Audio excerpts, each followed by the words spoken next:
There's all of these No, dudes who are I've like, not if you're heard not that. getting naked in the sun, like you're not gains maxing. And it's a No, I real haven't thing. heard It's just that. like if you want to be like a I could true see to that being your real. roots male. Yeah. Yeah, I could see that being real. I don't know. Uh, anyway, welcome back to we still don't have a name for this, but it's episode 2 of the potty. Donnie and I talking about gaming, esports, life, just whatever. Yeah. I'm here with my co-host Don B, Daniel, What's up? Super Smash Bros. Melee extraordinaire. Yeah. Once upon I'm a time. still, I'm still out here, man. No, I still play. I still enjoy it. Big news in Melee, actually. So we've got this thing called Smash World Tour coming up, which is an initiative by a couple of American guys. And what it is a qualifier into a world championship. And it's one of the first times that Melee has ever had play-ins because it's been a pretty much American-dominated game. And so it's kind of like the Olympics for Melee. Like there'll be a representative from each region, and that's how it's going to be played out, rather than just top 8 all being Americans, and then whichever Euros can kind of get in the mix. Forward to fly.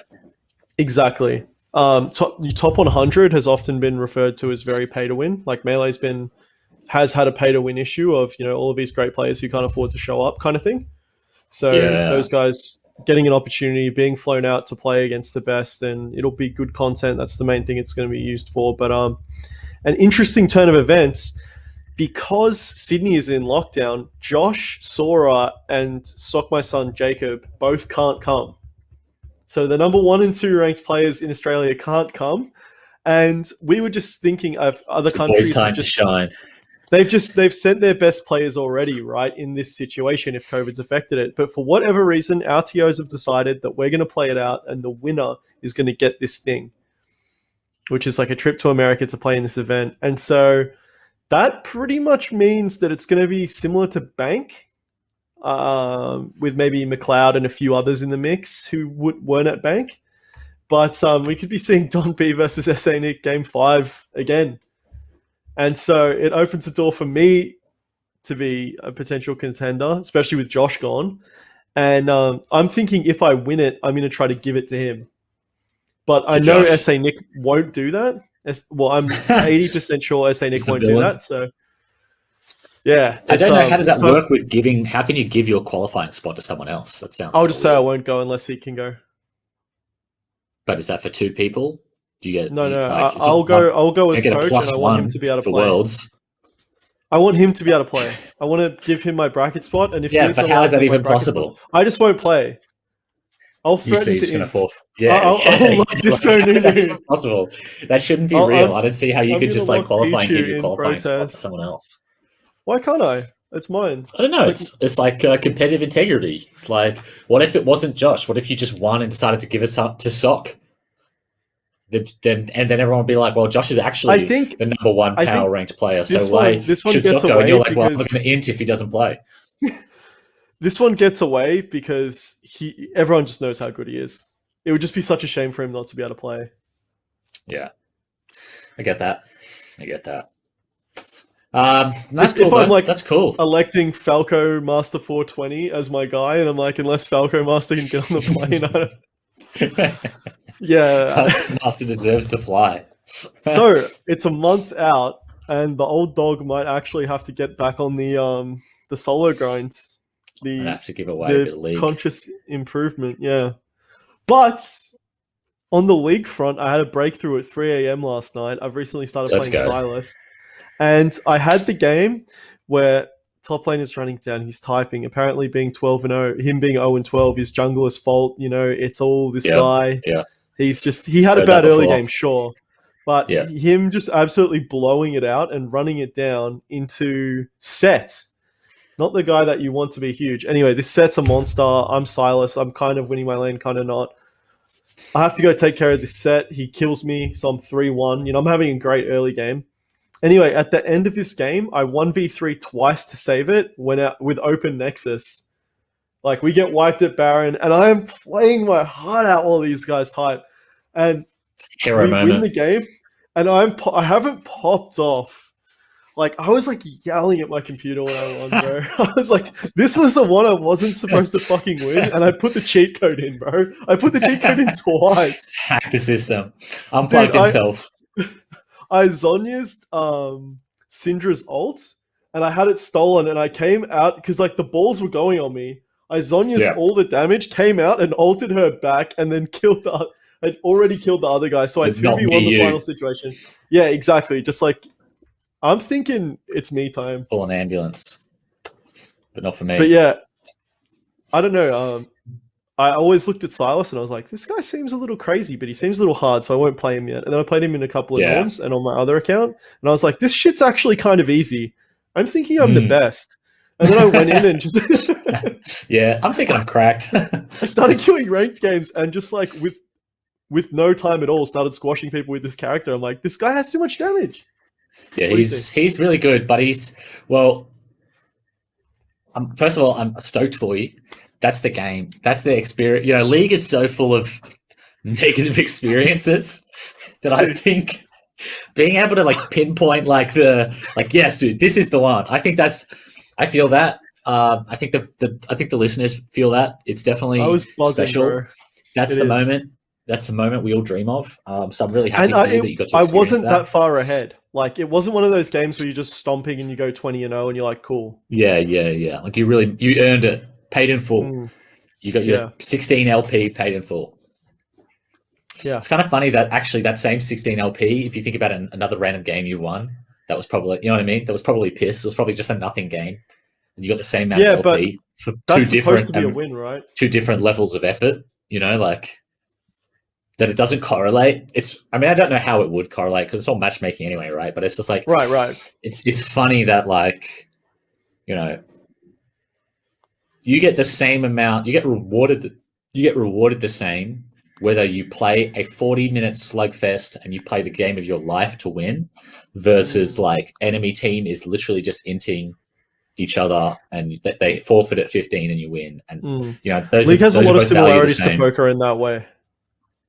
Like, you could massively outplay somebody in poker and make like the giant bluff call down and like absolutely spirit read, like own their soul so hard that they've just made like a crazy play and you're just like, I just don't think you have a hand here, and win all the money that way. Or you can just like have a straight draw and put all of your money in the middle and like see the 9 that you need on the river, and like it's the exact same thing. Like one is like you got extremely lucky and the other is like you had the spot on read on a guy.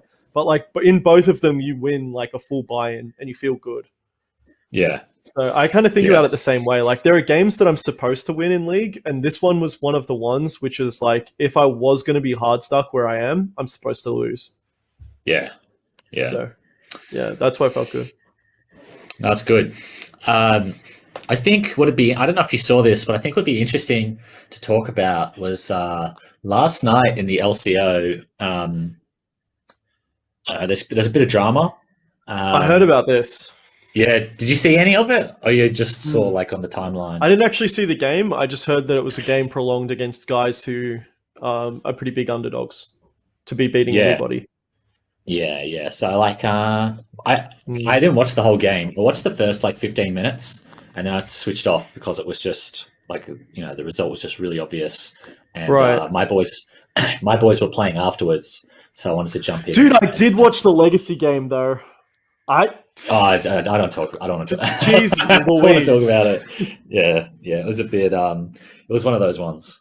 But my boys were playing afterwards, so I didn't watch the ending and also the result. Like, it was pretty obvious what the result was. But from what I understand and the little bits that I have seen, the clips and such, it seems like they turbo stomped.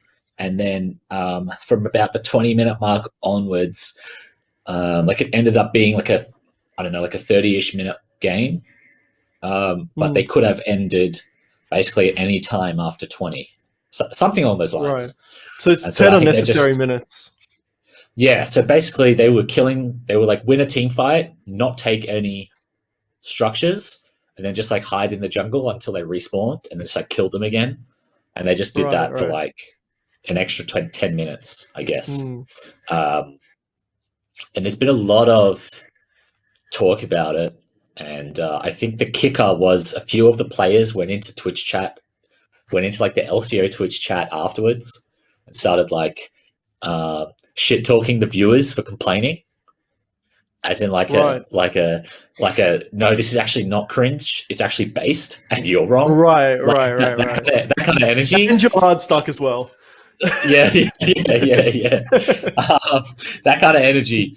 And so then it was just like they just like doubled down, I guess.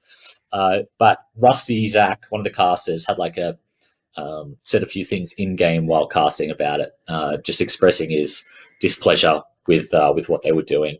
And when I had seen originally the social post, when I'd seen the buzz around it, I was like, oh wow, like Rusty must have really gone off his nut, you know, like he must have really cracked it during the broadcast, because like I know Zach pretty well, and like he could definitely he's definitely got some insults, you know. So I could sort of picture that, but I watched it was actually super tame, which sort of surprised me, like the reaction, because I saw the reaction first and then I watched like what he actually said. You saw his tweet back, where he was like, I might have gone too hard, and you were like, oh, this is going to be spicy. Yeah, well, heaps of people were like talking about it. It was front page Reddit, 600 plus comments, like LOL drama channels on YouTube.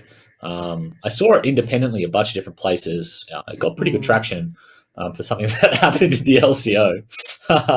Hey, look, maybe Giga Brain, they were just trying to bring some publicity, man. I actually had this Reddit conversation going. I had this conversation actually with one of my players, because they were asking like, what does this mean? Like, is it like a good, any publicity is good publicity type angle? And I think it is. I think it is and it isn't. I think it is and it isn't. It's like, it depends who it's for, you know, like for the Chiefs, I don't think it's good publicity. Like at an org level, if I'm thinking about me, like this thing is probably the biggest thing that happens to them this year, I imagine. You know, like front page 600 plus comments on Reddit. You know, there was a couple 100,000 views or whatever on YouTube. I saw like the clip, or maybe that, but you know, many views in any case, many more than anything in the LCO would normally get. I think they lose and the branding wins, right? Anytime people are looking at advertising or looking at, you know, sponsorships, people are happy about that. I think I don't know. I don't think so. I don't think so. Not in my experience working with partners. It depends how engaged they are. If a partner, like if you're Hungry Jacks or whatever, if you're Hungry Jacks and you don't care, you don't care. You know what I mean? That's the difference. If you're like the account manager of Hungry Jacks, and like you don't care about the partnership, like you're not like actually checking in, you're not watching the games, like okay, then you're probably just looking at the numbers and being like, oh, you know, this looks good. Viewership was good, yeah. For any engaged partner, and you want your partners to be engaged. For any engaged partner, something like that it's not good. Doesn't look good. No one likes it. You know, the whole world flaming your brand. So for them, I don't think it's a win. But the interesting part for me is for the players, I do think it's a win. And for the players individually, it is one of those like both teams involved or just publicity. Everyone, you think? Nah, just probably the winning team, the Chiefs, just the Chiefs guys. Right. Because when I think about like those Chiefs players, they probably no one outside of our region knew who they were prior to this event, right? Right. Whereas now many people know, at least in the league community, probably many people in the league community know who they are now, and some of those people are going to be, you know, high elo players in other regions or scouts or whatever, and that name is now going to be known to them. Obviously, it's got like the toxicity tag. It's got the right. toxicity tag on it, but like the alternative is probably them never watching a game you play. Whereas you know, Chiefs are a top team, and maybe that means that some of those guys watch those games now, or at least watch the game in question, and then think like, oh, okay, well, actually, this guy's pretty good, and he has obviously OS import status in NA, like maybe he's worth giving a run. And then you think like, well, you know, like you don't want a guy who's like got that kind of image, and you don't want people who do this kind of stuff. But at the same time, you look at a player like Dardoch, who by all accounts is just widely hated by fans and brands and coaches, constantly getting kicked off every team he's on, but is just good enough to get that invite back every time. That's the difference. You think like that's way worse than anything that like that's the difference. You know, this is one incident. I've been thinking about this topic. Incidents scale, and this is a touchy thing across all of esports. Depending on the severity of the crime, it's like divided by how good you are. Yeah, that's a good. Yeah, okay. If you're trash and you're doing this, everyone is shitting on you because not only are you toxic, but it's like you think you're the big dog, you're the small dog. You're not that guy. You're shit. But if you actually are that guy, then you're a kind of a cool villain to some people. Like all of the L9 guys are like, this guy's the best. He's my favorite villain guy. And then big teams are like, well, he's got a winner's attitude. Like he's crusher. He's a crusher. He's a killer. Yeah. And it comes with this kind of a good spin almost. Like this guy just really wants to win and show his opponent, he cares. And so much so that he's willing to like put other people down, and maybe that could be a good thing.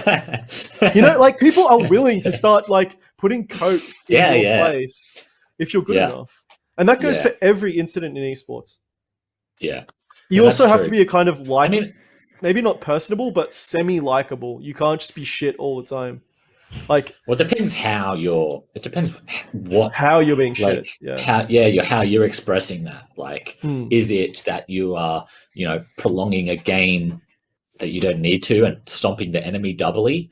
That's like unsportsmanlike, but it's not like you are, calling your teammates slurs in a post-game review type. You know what I mean? They're both not appropriate behavior, but they're not exactly the same. One needs to be at least relatable, though. And stomping people is relatable. I've prolonged, the idea of found diving, like this idea of like just being a beast is like, I feel like more relatable than, or at least more publicly relatable. I'm sure there are a lot of guys who see someone say slurs still to this day and are like, that's my guy. But they're just not in positions of power. He doesn't believe in censorship. Yeah, exactly. He's a real But those people are all piss low life. So they have no agency. So they don't really.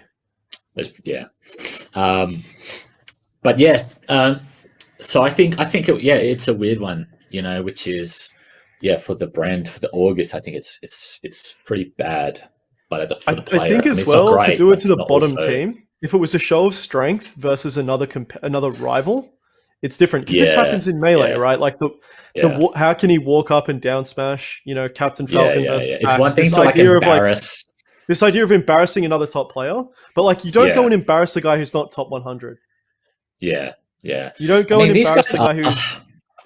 It's a bit different in a league because like they are in the league. This is supposed to be like the best of what we have to offer. But also they've won one game all season. I think they won.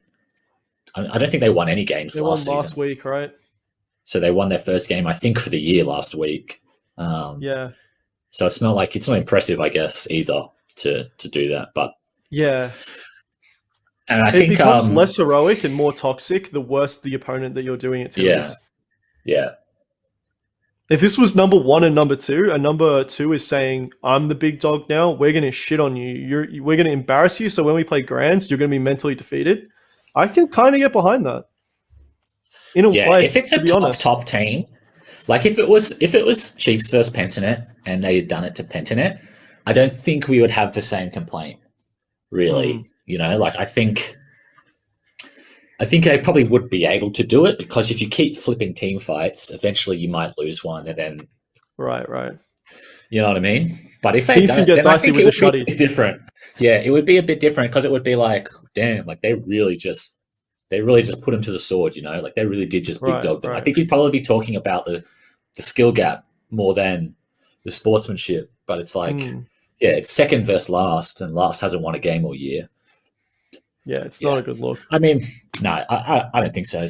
But I was more interested in the branding aspect, I guess. Like the sports, I think it's pretty obviously not sportsmanlike, and I don't think it's really worth talking about. But that's what I was talking to my player about, and I think that sort of played itself out in like that the org put out a statement, and I think that they've done some stuff internally. Players reached out to players, etc. But you haven't seen anything publicly stated by the players in the ways of remorse or anything like that. And I think that is linked to any publicity. Although you'd think that if it was really about publicity, then they'd be prolonging it. They'd be doing something. Yeah, and they're not really doing that. So it's not that deep, but it's dude, Australians are just way worse than Americans in general at running with this kind of stuff. Like Americans are really good at blowing this kind of stuff into public publicity, like good publicity, any publicity as a player. They're able to like kind of us as Aussies are like, oh, give him a fair go, mate. He was just trying to have a go. And then the other guy's like, yeah, that's a bit. And then everyone's like, sorry, mate, you were trying to have a go. And it's just everyone's a bit like, oh, go on, fair shake. And it's in America, like one of the players could even come out and just be like, no, fuck these guys. They did get squashed, and my ult can't drop me because what are you going to do without me, bro? Yeah. Fuck your apology. Yeah, that's true. That is true, and you see that pretty often. Tripling down in America. A lot of the top personalities, you know what I mean? They started out as like those guys, you know, doing the wrong thing and doubling down. I will dominate, like these kind of guys. They still. Thorin, who just gets repeatedly clapped and is not one of my favorites at all, but he's this guy who just says fucking anything and just triples down, and he makes a living off produce. I don't like his content. I think he's an idiot a lot of the time, but he has an opinion and he triples down on it pretty much no matter what it is. And he's got something popping. Yeah, it's a dark way to go, but I mean. Nah, I don't know. No real comment on Thor. And some of his stuff I like, some of it I don't. I don't really watch that much of it anymore. But he was one of the first guys to do league stuff. And I used to watch a fair bit of it back in the day. But I think just the idea of doubling down regularly, I don't like. Like doubling down if you really think you're right on something is like, I think that's fair enough. Like, you know, I think you would expect that of most people, and you appreciate the confidence of like, no, I really think this is right. But like, right. I think I have immense respect for people who are able to acknowledge that they are wrong. Me too. But not take the confidence hit. You know, for some people, I think that's a real issue. Acknowledging you're wrong is like it's like too damaging for the ego. So that even when they do it, it's like the next time they're not going to share their. Well, they're not going to share their opinion the next time, and I think if you're, I feel like they're losing the conversation. They're viewing interactions with a winner and a loser rather than a collaborative thing. I've dealt with this, dude. Another thing is people who always say they're fine, who will never ever be like, I'm a bit uncomfortable, or like this is a bit weird. Like, you know, people who will be like in a situation where they're clearly not fine. And they're just like, yeah, I'm fine, man. Like they'll just never admit to being like uncomfortable or like too drunk or like this or that, or they can never get help or be like, I'm not okay right now. And when this is such a poker player way of thinking about it, but when your range is 100% saying I'm fine, it's just meaningless. Like if you never have the other answer, you're saying nothing. Yeah. You're just saying a noise. Applies to anything. But I agree. It does. And so people who are just always arguing their point and can never be like, hey, no, you're right, dude. Like sometimes I'll be arguing with Josh, something, watch the VOD and be like, no, you know what, man, you are right. Like I saw it differently when we were playing. I didn't think about what, you know, this angle or whatever. I should have done that. And yeah, that's the age old thing. If you can't do that, then you're not having a conversation. You're just having an argument. Just for listeners, Josh, who gets referenced a fair bit so far in this body, that's Sora, which is a friend of ours who is also probably almost certainly the best Smash Brothers player in Australia at the moment, and one of my very close friends.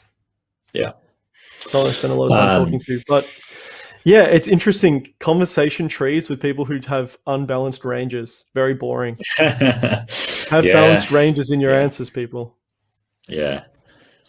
If you're a hater, be a lover sometimes. Did you see that message I sent that guy the other day? I said, thanks for playing that game with me, man. I really enjoyed it. He took the wrong sums. I was bot lane, I was auto-filled, and we played it out and we won. We ended up crushing, and he was like, I gave him a compliment. He's like, no, that team fight was all you, brother. The way you did XYZ, like, good stuff.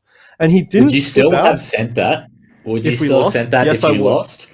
Yes, I would. Because even at the start of the game, I said, no matter what happens, you're a Chad for playing this one out. Like, he's like, I have the wrong sums. Sorry, guys. Still trying my hardest.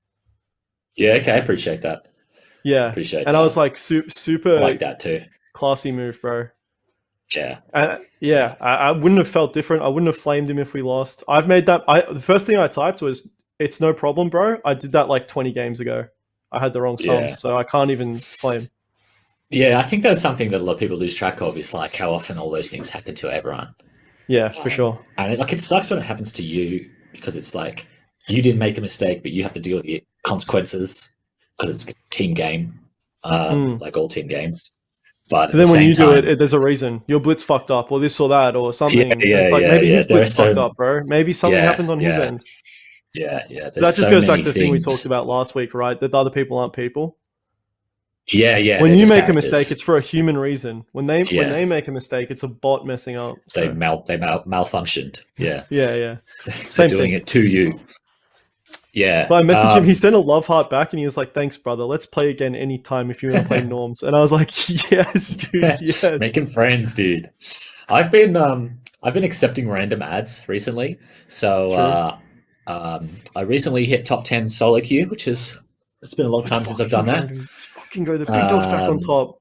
Yeah, but one of the things that happens when you enter the no scroll zone, which is what I've always called it, primarily due to the fact that it used to be the top 13 and not the top 10. So the leaderboard used to show the top 13 people, and any further that you had to scroll. So if you were top 13, you were no scroll. But I've been getting, once you do that, you start getting a lot of random ads from people who are just scrolling the leaderboard or just looking at like, I wonder who the best player in the region is. And then they'll just like click it and add whoever they see. And normally, like traditionally, I don't really accept any of those people because they never really have anything to add. They just want like they just want, it's just cool to have a challenger on their What do they say?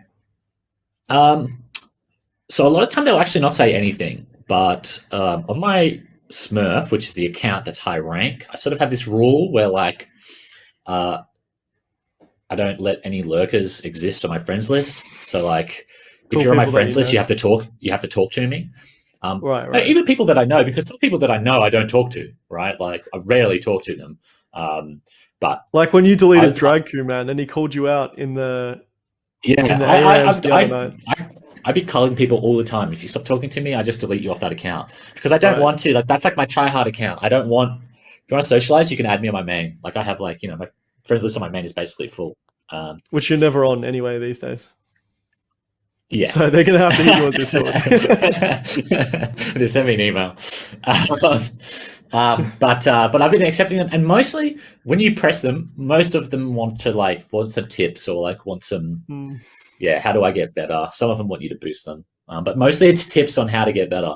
And I had one guy yesterday who actually was really cool to talk to, which is strange, which is weird. Normally with these accounts, it's like a younger kid. It's like it's like 14, English 15. They're not really like typing.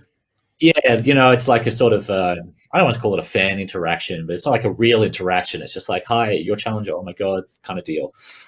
But this kid was like, hey, like, how do I get out of Gold 4? I'm stuck in Gold 4. I just can't get out. Whatever, rah, rah, rah. And I was like, have you ever watched like your own VOD before? And he was like, what? Nah, how do you do that? And I was like, oh, there's like a function in the client. You can download your replay. You can watch it back. And he was like, holy shit. Okay, awesome. I'm like, what should I do? Should I watch like the whole game? Should I only watch bits? And I was like, just watch what you think the important bits were. I said, the best way to improve is like to watch yourself play, because I guarantee you will be able to recognize the Gold 4 stuff you were doing, and very quickly you'll fix it. And he was so excited. He was just I can't remember how the rest of the conversation went, but he was just so over the moon that this option was now available to him. And he was like, dude, that's so true. Thank you so much for helping me. I can't wait to watch my games. Rah rah rah. Like I'm really gonna. And I ended up calling him, but like. It was really cool. That really is the best. That's the chef's kiss of like I love when people are just enthusiastic about anything, really, but especially about League, because that's the thing I'm enthusiastic about. And then I see like, it's just so refreshing because so much, especially with League of Legends, so much is negativity. Everything, just like publicly in the game, everything is just negative. And just to see people who are still excited about improving, excited about being able to play, no, it was really heartwarming. It was a really cool thing. Just happened, just like a few days ago. It was awesome. I did a sprint interview just this morning with a guy who actually didn't sprint. He was duoed with Josh. They played bot. I played mid. And Josh was complaining this guy was bad, but this guy started typing that he's CBA and that all this and that at like 15, 20 minutes. Just say, is it a sprint interview if they don't sprint it? Josh actually kind of ran it on him. He came and watched the VOD with me. He was like, oi, mate, what's going on? Let's watch this VOD then. I think your friend got some things mixed up.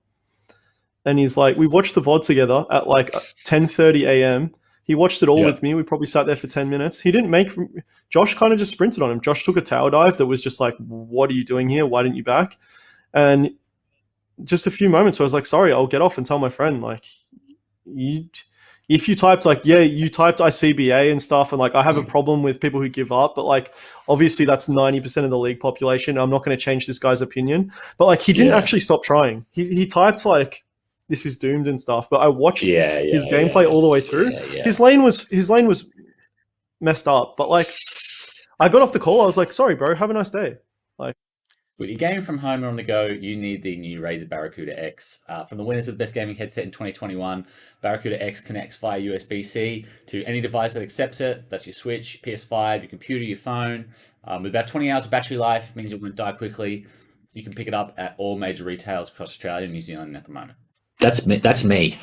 Yeah. I'm that guy. That's my solo queue personality type. I'll complain, but I'll still try. But like I'll give up in the sense that like I don't think we can win, but I will still try to win. Like that's how so I'll be like, okay, like my teammates have demonstrated to me that they are not capable of winning this game. So right. I can't win anymore. And then I think like, do I want to like try my very hardest to like try and like drag these guys kicking and screaming over the line? And I think, no, I don't. I'm just going to let them lose, and then I'll move on to the next game because I'm going to win the next game because like I'm good and they're not. So I'm going to win anyway. Right. So I don't have to do it right now. I'll win eventually. But I'll still try. I'm still trying in the game. I'm not sprinting. I'm not even soft inting. I'm still trying. I'll still try to win, and eventually. But I will just spam FF because like, and I know it's obviously it's not good. The problem is. It just when someone's doing that to me and I'm like trying my absolute hardest to turn a game around and I have to click no on a surrender vote, it just shifts away. It takes that 1% off my performance. And then what's happening there is we do lose and it's a self-fulfilling prophecy. And you've tilted me a little bit. You haven't really gotten to me, but just knowing that there's someone fucking whinging on the other end of the keyboard, like even if you're right, even if we are fucked and there's no way we can win, it stops me trying. So it has a self-fulfilling effect. Yeah, it does. I mean, it's definitely not good. It's something I tried to work on, but really have made no progress. It's hard. I just in my mind I rationalize it by like I'm still trying, but at the same time I know that like I'm guaranteeing that I'll lose this game. Like I'm making sure that I lose because I'm pissed off that my teammates are bad. I won't do it if I'm the one who's in team. Like if I'm feeding, if I'm playing bad, I won't usually tell other people to give up. So I'll be like, okay, well I played bad. That's my bad. I'll apologize. I don't mind admitting that I played that shit. Do you still think winnable, or do you play the same regardless of if it's you who put the team behind or if it's them who put the team behind? No. If I put the team behind, then I think it's winnable because then I think like, well, I'm the one who's playing bad and I can play better. But like they can too though. You're probably seeing the bottom of their range. Yeah, but at the time, I'm like in that. It's about what they've demonstrated to me so far in the game. So if I'm the one who's inting and no one else is inting, then I'll be like, well, they've demonstrated to me that they're capable of winning this game. I'm the one who's not. So like if I get it together, we can win. So that's like my logic for whether it's winnable or not. The opposite, what usually happens when I complain the most is when I'm really fed and everyone else is inting. Because then I think, especially playing jungle, because then I'm like, well, I'm the guy, I have to carry. And like, and I actually watched, and what got me thinking about this, I think about it all the time, but today is I actually watched, I had a game like this where I went 7-0 and lost. And I knew before the game started that was going to happen because I knew my teammates were going to hit me because I played with them like the game before. And that is what happened. I went 7-0 and lost. But I watched the VOD back because Midbeast was on my team and I watched the VOD back on Midbeast's channel. And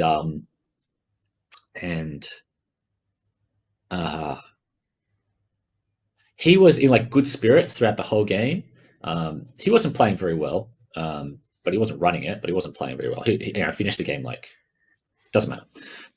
I've never really seen him. But he was no, and he was, and I was like, he's in pretty good spirits considering that like the state of this game is fucked. Like if I don't 1v9 every team fight, we guaranteed lose, and we ended up losing. But and then he got annoyed that I kept throwing up FF votes. Like he was getting annoyed at me that I was doing that, and I was like, I get that. And then I thought about it, and I was like, well, teammates' perspective, they have this other guy who's really you're fed, the only who's keeping hope, them and in you the don't want game. to play. Yeah. And so, but like, Yeah. that's easy to, like, that's a much easier emotional state to navigate, I think, because it's like, well, I think so it doesn't too. matter what I'm doing right now. It doesn't matter that I'm playing like shit, because there's They this other don't have benevolent the ball. force They don't in have this the ball. game. Yeah, there's this other guy who just keeps dunking, and all I have to do is just follow him, and he'll just keep dunking. But like, so that's easy. That's an easy. There's no emotional burden, I think. Whereas like, I suffered definitely from like the burden of carrying. I don't believe, in my heart, I don't believe that I should have to carry. I think like, this is a team game. We should all be carrying the load equally, and I'll do my best, but I shouldn't have to carry you. Like, that's not how. But to be the best, that's literally what being the best means. Yeah, I know, and I'm also not the best. I'm also not the best, but that's so in my mind, I feel the stress. I feel burdened. I feel the burden of these other players who I'm watching not play well, while I am playing well, and then I can't handle. Like, sometimes I can't handle that. Sometimes I can handle it. But a lot of the time I can't handle that. This one is a lot easier from my position in the ladder, because anytime I'm having this feeling, I'm like, this is what it's supposed to be like. For me to give me the I played mid because I want the ball, right? I'm picking Silas because I think he's OP and I can get ahead and do all of these things. Okay, now I'm ahead. You know, I've ended up in the exact situation that I thought I wanted, and now that I am ahead, I'm just bitching to myself about how my team isn't doing shit. I'm like, well, I've eaten everything. I've eaten every kill from them. I'm like, now that I have the ball, I'm like trying to pass the ball to someone else and be like, you carry me. And they can't because they're pissed. But like, that is the mentality because I have to rise, right?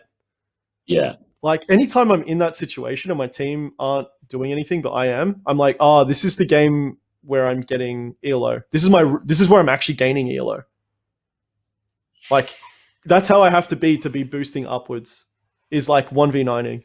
And when people complain about this to me, I'm like, hey, aren't you supposed to be better than every bot, dumb shit, hard stuck that you play with? And now you're complaining about carrying? Like, what? Like, you know, so, whenever I talk to these guys and they're like complaining about how hard stuck everyone else is, and then they're complaining they can't win the game, I'm like, so do you ever carry? Like, what's, are you just the same as me? Like, what's going on? So, it's much easier from my perspective because the game really is, it's more winnable if I have the ball, right? Than probably your games where it is more of a 5v5. Yeah. Well, yeah. But imagine some you're differences at ELOs. But I think, it's the mentality, I think, that's interesting. It's interesting, like, imagine you're on the Lakers. And LeBron doesn't want to play Game 5 anymore. And you're just like, but why? We're going to do it, man. And he's like, I just seen CBA. Nah.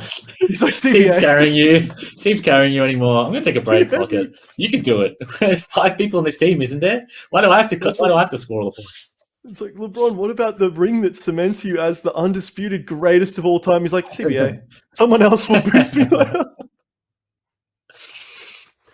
That's really how I think, though. Like, and even being introspective, and I think there's a really good, I saw this a little while ago, where it's like being self-aware is not enough. You know what I mean? It's not enough to know that you do this. If you don't change anything, that's just you. You're still just doing that thing. Deep down, you think you're right. Even when you think about it, you think you're right. No, I think in the moment I can't. Well, I know for me personally, being introspective now, I can say that is not a behavior that's conducive to winning. I know that it's not. Do you genuinely believe that? Is that just your PR answer? Yeah. No. I genuinely believe that. I know that when I'm playing my best, when I'm climbing, when I'm super climbing, I know that I'm not thinking that. I'm thinking, how do I carry this game? How do I carry this game? I'm asking myself that question all the time. I don't care that I'm the only guy that's fed. As long as I'm fed, I'll win. Exactly. So when I'm on like a win streak, that's what I'm thinking. It's so good, dude. Yeah, and it feels really good. But I got my first glimpse last night, man. I got my first little peek into the window. behind the curtain. What's going on back here? Yeah. Like I clicked the Smurf button for a couple of games, and I was like, "Ooh, now I'm." I am that guy. The wind's pushing my hair back, bro. Yeah. No, but I know I don't have the resilience to keep that up. That's the real key, is that I'll do that and I'll go on a win streak and I'll get, a good ranking or whatever. And then the loss streak will be just as severe. It'll be the opposite. It'll be me thinking I'm still playing good and then losing every game and thinking like, why do I have to play so good? I shouldn't have to. I should just be able to like play a bit better if I play better than my direct opponent, I should just be able to win every game. Obviously that's not true, but it's the resilience that I lack.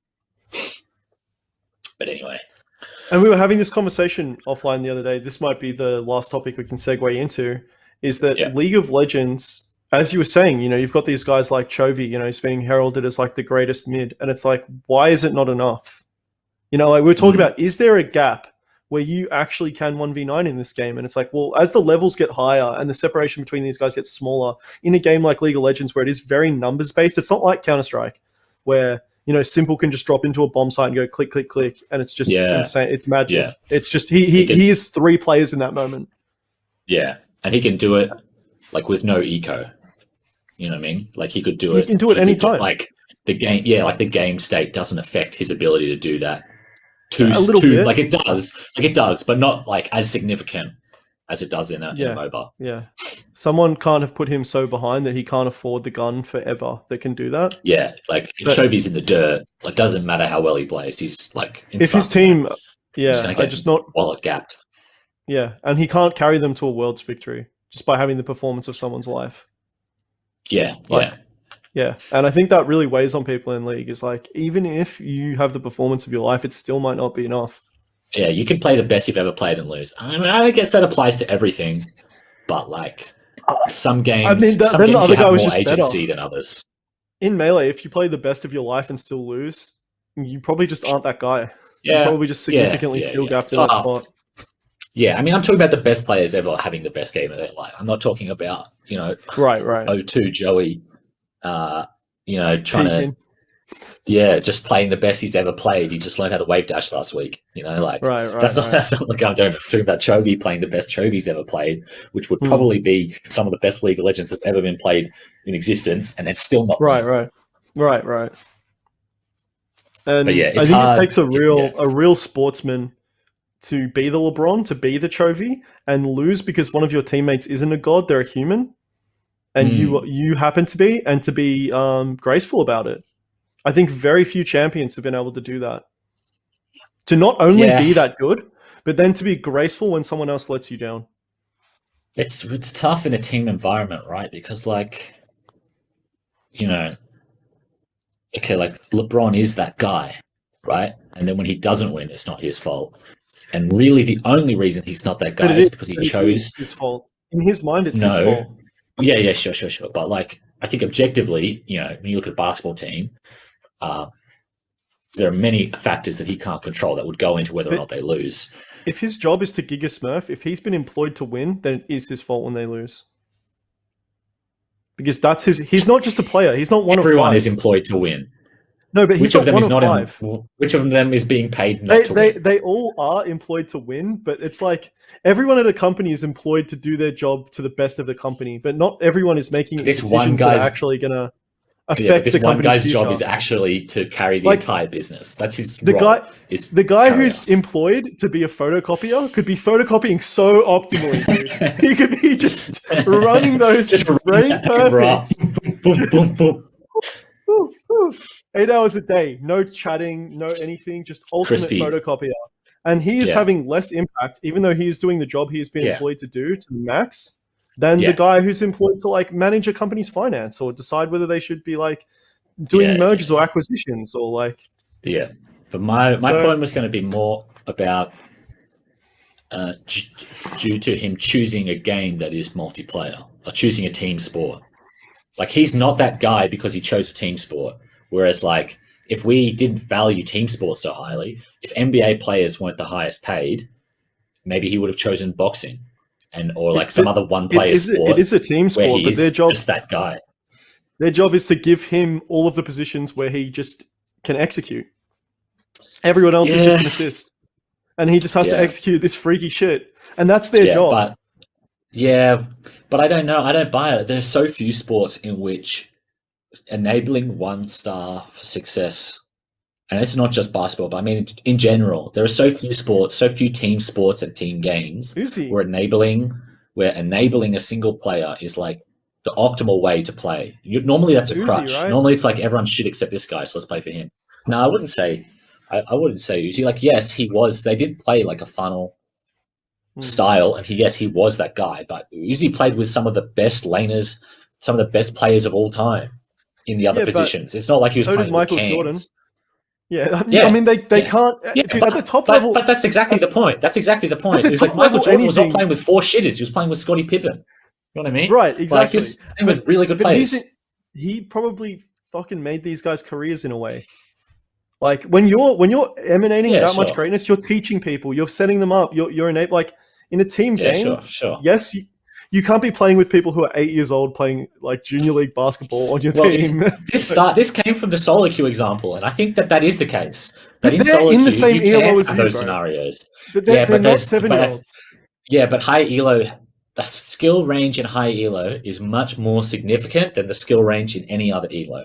A gold player, the range that you find different gold players at, like the difference between a master player and the rank 1 player on the server can be bigger than the difference between gold and diamond. We're not talking about bigger than the difference between LeBron and the worst player in the NBA. No, I can't.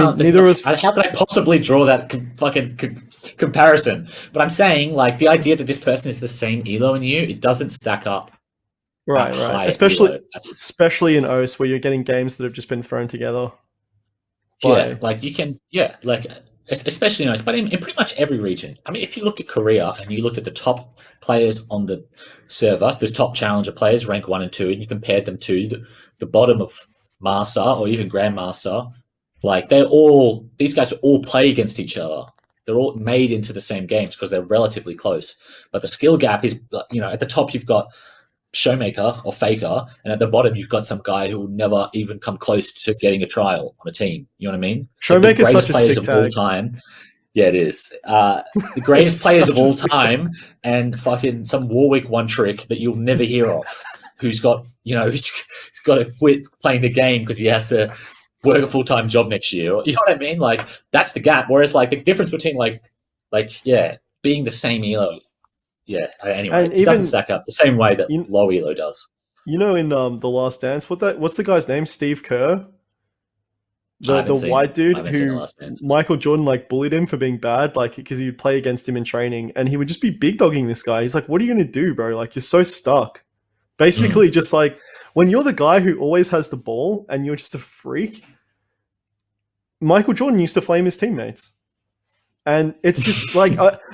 All of the really talented people I've met in gaming, when you start giving even Josh, sometimes he'll just be sad that his new plaything, the new guy he's trying to train up, or the person he's got to play SA Nick or me or whatever, and he's just he's so bad. He's just tilted because we're not giving him good games. Yeah. And it's the same as he needs. Yeah, and so Jordan or these guys are they're looking at the people around them who just aren't performing to superhuman levels. And it's God fucking damn it, dude. But at the end of the day, when you're that guy, you have to work with what you're given, right? Yeah. Well, anyway, we started this conversation talking about solo queue, and I'm definitely not Michael Jordan in this example. So it doesn't stack up the same way. Of OS? No, still not. Anyway, Lockdown Faker, Aussie Jordan. Lockdown Faker. It's a good name, isn't it? I'm thinking about changing it recently because I've had it for too long. I'm on Mungo Tribute at the moment for my friend Mungo. Shouts out to Mungo.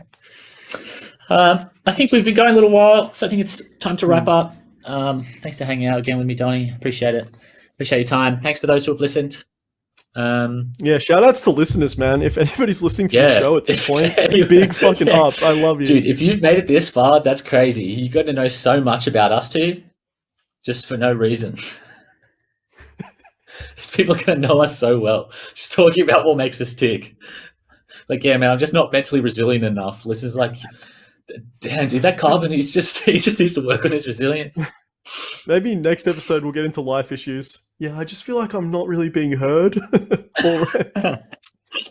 I'm not where I am where I want to be right now. Do you get a feeling of general malaise? You sort of... I'm becoming a better communicator, but it's hard. All right. Anyway, thanks, guys. Catch you next time. Peace out.